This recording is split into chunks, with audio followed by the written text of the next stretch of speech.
The Madam Web film just came out, and oh boy, is it something else. The Spider-Man film that is a villain more bland than Mitch's taste in food. I do believe you've seen it. Wow, that was extremely petty, Tom. I'll add, but yes, I have seen it, unfortunately. What did you think? I refuse to see this film because it doesn't deserve my money. Well, it is a movie, so those are high, mighty words speaking for the man who watched the Megamind movie. I didn't pay for it, so I would still rather watch Man Web over the Megamind movie, that's for sure. But no, it's a movie. I could say that. Is it one of is the movies of all time? It is one of, if not the moviest of all times.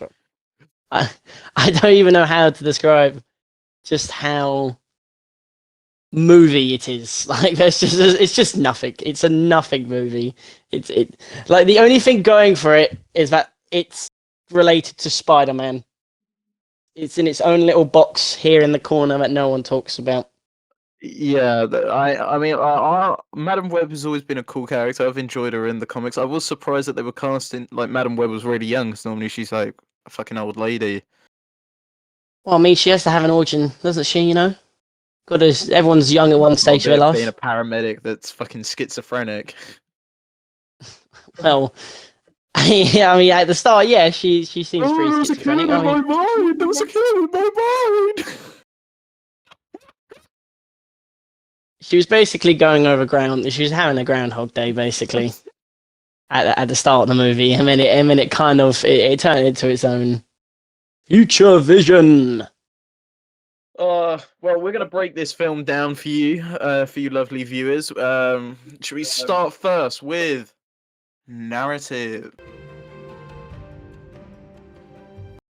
The whole story itself. Well, I mean, I don't. It's pretty stupid. You start off in the jungle with Madam Web's mother. She is a scientist searching for a spider. Whoa, you never guess what spider that may be. So then her bodyguard or whatever he was supposed to be, quite a shit bodyguard as you'll see in a second, he goes, oh, here's an umbrella. And then she finds the spider. They go back to the tent. He was trying to find information. He was going through all her books and stuff while she found the spider. But she comes back, she goes, look at the spider! So then when that happens, he pulls out a gun and shoots all her other scientist pals and then shoots her. Runs away with the spider because obviously it has superpower or special abilities. And yes, that happens. She dies, or she's like basically dying, and then these spider people jump out of the tree and grab her and take her to a cave, throw her in some water, be like, this is healing water. Get one of the spiders to bite her. She goes, argh! And then her baby's born. It kind of just sounds at the moment like a bargain bucket across the Spider-Verse. Yeah, basically. Like with this cult of spider people. Yeah, that's just really dumb, and they're all dressed in like big red, like a really shit leaf version of the Spider-Man, costume. Like it's really stupid and dumb looking. But yeah, she dies giving birth to her, and then you cut to her being a paramedic. She's driving, trying to save this person in the back. She gets there, and on the way, she comes across the girl skateboarding. What was her name again? I forgot her name because this movie was actually so forgettable. Which one? Celestial O'Connor or Isabella Massey? She does. It's Celestial O'Connor first. She's skateboarding. She flips her off because she always hits her. I mean, imagine skateboarding in the middle of the road, almost getting hit by a car and flipping off the car because the car almost hit you on their road. Like, are you retarded? I get was trying to make her seem like a I don't take shit from no one character, but like you're just an idiot. You're just an asshole. You don't take no shit. You're just a genuine asshole. Anyway, she gets to the hospital, shaves the man or the woman. I believe it was the woman, and then you see Julia thingy or Sydney Sweeney. A lot of people really like her. She's just a weirdo. She's a bit of a weirdo in this movie. She's just very quiet, like very just big pushover. And I feel like In the movie, they try to kind of build up her character to be more thingy, but it doesn't really happen. And then later on, after the whole thing happens, she saves the guy. She goes back home, and then in her apartment building, Isabel Merced, or Anya, as they call her in the movie, guy's knocking for rent on the door. She doesn't have it. She's like, "Oh, my dad will be home in a minute. Here, take the. He'll give you the rent." And then she fucks off back upstairs. And then, conveniently enough, she's around the house. Fucking cat's fucking around. She goes and opens the box that has all of her mother's research in it, and goes, "Oh, mum, if only you had loved me," and stuff like that. It's really dumb. Why don't you wrap it up a little bit quicker? I know, because that's just the whole build up of that whole part. The first start of the movie is supposed to like interlink everything, but after that, she gets into a crash. She sees like her whole life flash before her and stuff, and like all these future shit. Her partner, Ben Parker. Ooh, Ben Parker, Spider-Man's uncle. Ooh, fucking, he has what's it called? He saves her when she starts having deja vu. And then I believe you cut to the main villain, that guy. He has a vision of seeing all the free girls kicking his ass and killing him and throwing out a window. He goes, "I don't want that." Gets a woman who has fucking like a technology that could just track anyone. So basically just have full surveillance cameras everywhere. But I guess this is set in like 2003, so that was probably more modern technology. Hey, Tom, you was born then. You fucking old prick. You were actually alive during the man, and we were the same age as Peter Parker in this movie, I'm pretty sure. That's crazy. Yeah, no, so he does that. He goes to find the girls. She has future vision, seeing the guy murder the girls. They run away in the subway, and then she drives them, kidnaps them in the taxi. They're now being looked thingy for.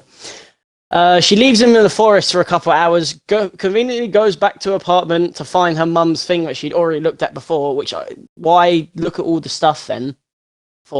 If there's no point. Then she goes to, goes back to the spot she left them. They've gone, "Oh, we're fucking hungry. Let's go to a diner." Cuts to the guy coming in, murdering all of them, but that's her future vision, so she redoes it. Hits the guy with a taxi and fucks off. Teaches them all CPR. He goes, "I have to do this on my own." Goes back to where she was originally born. Guy throws her in that same thing of water she was, born in, and then she gains her superpowers of future vision and stuff. So what's crazy is that there is not a single action scene I've actually heard whilst listening to this. Oh yeah, no. I mean, if you want to, I don't know what you'd really call action, because it was basically just the guy murdering people, but it wasn't like really done in a cool way or anything. He kind of just grabbed them. Oh yeah, he also has this power where if he holds onto you hard enough, he puts the neuron toxin in your body and kills you. Worst villain ever. So dumb. He's supposed to dress like Spider-Man a little bit, but he's like black, so he's got none of the cool powers apart from the neurotoxin and like super strength. No agility on him. No spider sense, no web slinging or anything like that. Because you'll see later on he has no spider sense because he gets hit by a fucking ambulance by her. Rammed in the fucking arsehole by her. And then they run. She uses her powers to be like, "Oh, if I throw this here, this will blow up and send him flying. And then that will cause a chain reaction, will blow this up." Why don't we speed run a little bit closer to the end? Oh, this is basically the end. They're in the warehouse. She blows up the building. They're all at the top. Sign falls down, flattens him. She falls into the water. As she's falling into the water, something hits her in the face, blinding her. Both eyes, by the way. I don't even know what the fuck it was. They bring her back to life because she taught them CPR. And then she's in the hospital, and you'll never guess who was born in that same hospital. Oh, Peter Parker! Spider-Man! Oh my god! It's like he was made for this. Oh my god! It's like fate linked all of this to happen and stuff. It's just all really dumb. But yeah, that's the end of the movie. It cuts to like the end thing is like, she's at her apartment. She's now in a wheelchair because I guess she also got paralyzed. Didn't really seem like a paralyzing fall or anything, but There you go. She's in a wheelchair. She's blind. All the girls come in. They get food. They're like, "You don't like me when I'm hungry." We don't like you anyway, mate. Then it cuts to them all having superpowers and stuff. I was gonna say that was there an end credits, but it doesn't have an end credits. That is, like- I think that's supposed to kind of be like an end credits where it's, but like no, it doesn't have any actual end credits. I've sat there for wasted more of my time, trying to see if there wasn't end credits. There was no end credits. It's weird because I don't understand what Sony's plan was with this because it doesn't link with the Venom series. Like, Yeah, pretty sure. And I don't think with so. anything. Yeah, the only link it has to Spider-Man is that Ben Parker, his nephew was born, and then his mum will probably go and die him, and he'll look after him. We'll never know that. But like, it feels like it's supposed to be setting up that Spider-Man, like, oh, you know, it's Spider-Man. Madam Web has something to do with Spider-Man, but like, she doesn't do anything like involving him apart from just basically his mum not dying in a car explosion, and therefore him being born. All right. So overall, Sorry, pretty shit story. If I had to watch the whole movie, you had to listen to that whole thing. Okay, we'll go off the narrative for now. Terrible narrative. Felt like it was trying to be more than it actually was. Should we quickly talk about the music score? How was it? Because normally the Spider-Man films have had quite a good music score. I mean, like, you know, the Sam Raimi trilogy, that iconic Spider-Man theme, especially with his black suit. The Andrew Garfield series, you know, especially with the Amazing Spider-Man 2 with that opening scene with Hans Zimmer's score. You know. What was the I actually music almost like? didn't even recognize there was a score. The thing is, the score kind of happens when cool things happen, but nothing cool happened. And there was no intense fight scenes or anything. So there was no real music, or not memorable music anyway. Like, I'd be able to tell you about when the Avengers are standing up to Thanos, you know, no, you know, right. Yeah, no good real thingy score, but I feel like we should talk more about the characters because they were some characters. Were they the characters of all time? They were, yeah, the characters. I feel like superhero, like Disney should have taken a note out of their fucking book, bro, for how to make a really cool character. I just don't even. Well, Dakota Johnson. She's probably she's the most well-known person in this film. It's impossible to make her not like a film. She loves working on films, but Madam Web managed to do this. She slated the film. Yeah, she just like she was basically I guess Ben Parker wasn't. Oh, Adam Scott as Ben Parker, he wasn't too bad. There was another woman.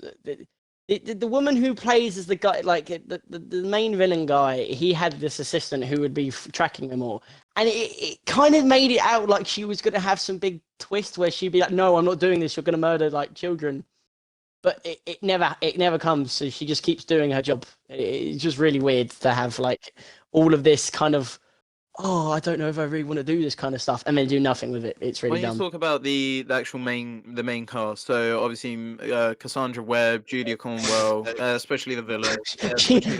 Well, I mean that annoying bastard was in there quite a bit, but yeah, the main I want to talk about the main villain first.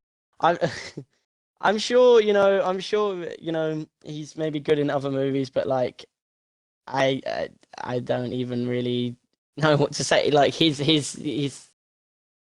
just, I don't know, the way he talks, the way he just kind of thingies every line.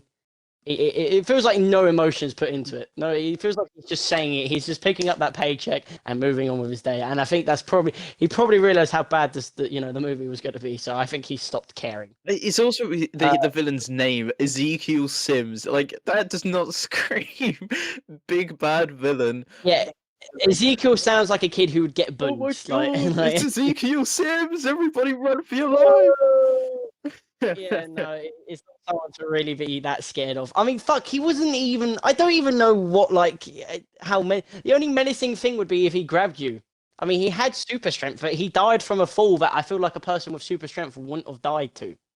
But, like, Was it really that threatening? He got hit by an ambulance, was absolutely fine, but gets crushed by a sign and dead. He died. He died, but like it's rammed in the arse by an ambulance. Absolutely fine. No spider power, no spider sense, by the way. Didn't even know that ambulance was about to fucking hit him. Really dumb. The three girls. Now, these are the worst characters in the entire movie. I'm sure they're all absolutely lovely people in real life, but in this movie, they're just annoying. Sydney Sweeney, her character, oh my god, she was just the biggest. She was just a pushover. She was an absolute pushover. And like it seemed like they was also going to try and build her up to be a bit more confident, but she never really seems to turn into that. She was dressed really weirdly as well. I don't know how old she was supposed to be, but I don't know why they had her in this whole schoolgirl uniform when everyone else was kind of dressed more normally. Fucking Matty, she was the most annoying bastard because she was obviously the I take no shit kind of personality, but it was just constant, you know, just constant. Oh, this, that. Oh, fuck you, fuck this, fuck that. I don't take word from anyone else. You know, fuck all of you. And like, you know, there's just no character development with her. Like, I feel like Anya was probably the best character because she at least had some kind of like, Character development. kind of felt.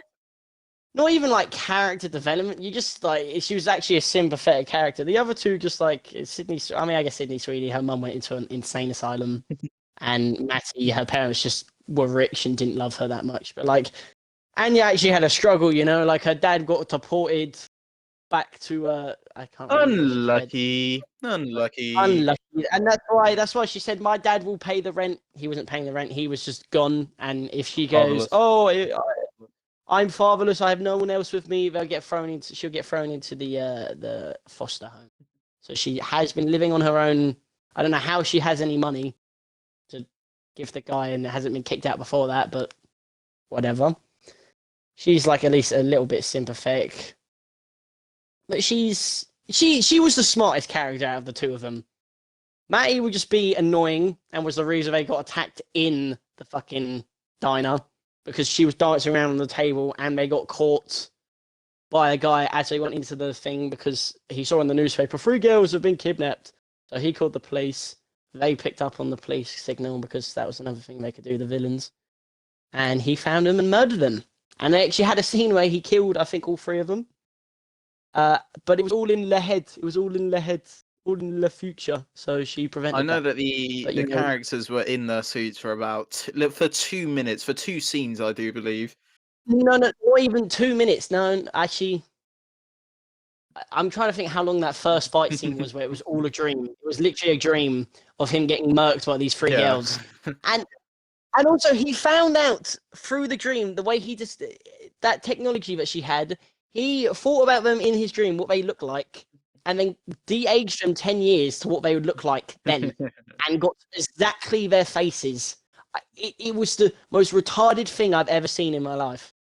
Like, how does it even make sense? I'm pretty sure she had an afro in the fucking Matty had an afro. Yeah, a completely different hairstyle to what she had in the actual movie. So like, I don't even know how you pick up on that. Like, if I try and find an image of all 3 of them in the fucking suits, like, I just don't even see the point. And also, how did you know what their faces looked like? They had masks. I thought that was the entire point of the Spider-Man masks. So you can't see their faces. How do you know what they look like, you fucking idiot? Do you not even understand the whole point of a secret identity? Fucking arsehole. It's just frustrating. Yeah, 2 minutes of action time with them in their suits. That was it. I mean, it's the like I hate it when they do this. It was the same problem I had. Well, I loved the Into the Spider-Verse, but my main problem was that Miles Morales was in his suit for the last 20 minutes of the film, and that the fact that okay, but at least he had exactly, an actual fucking build-up. Yeah, exactly. Yeah. But these films, nothing. Speaking of that effect, so what were the effects like? I know that the most infamous scene is the fact that he reused the scene from the original Sam Raimi Spider-Man. Yeah. Oh my god, it's so terrible. It's the effects were just garbage, you know. They were just garbage effects. Nothing looked that good. There's like I guess like the suit designs weren't bad for for them. That It's a was shame they were only in it for 2 for 2 minutes. Yet their powers were kind of like they didn't look absolutely shit like what Marvel's been producing recently, but it just wasn't. There wasn't even any effects really anyway because nothing fucking happened in the movie. Nothing happened. Nothing fucking happened for there to have effects, really. Apart from the ending scene where they just have fireworks blowing up and the building blowing down, which I'm pretty sure Hollywood is probably perfected at this moment. So if you fuck up a building burning down and blowing up, you're a bit of a... I don't know why you're doing films. I mean, the Madam Web film is now. I think it is. It's the lowest scoring. Lowest income superhero film. I think. I don't know if it beat The Flash or. I think it beat out. It performed worse than the Marvels.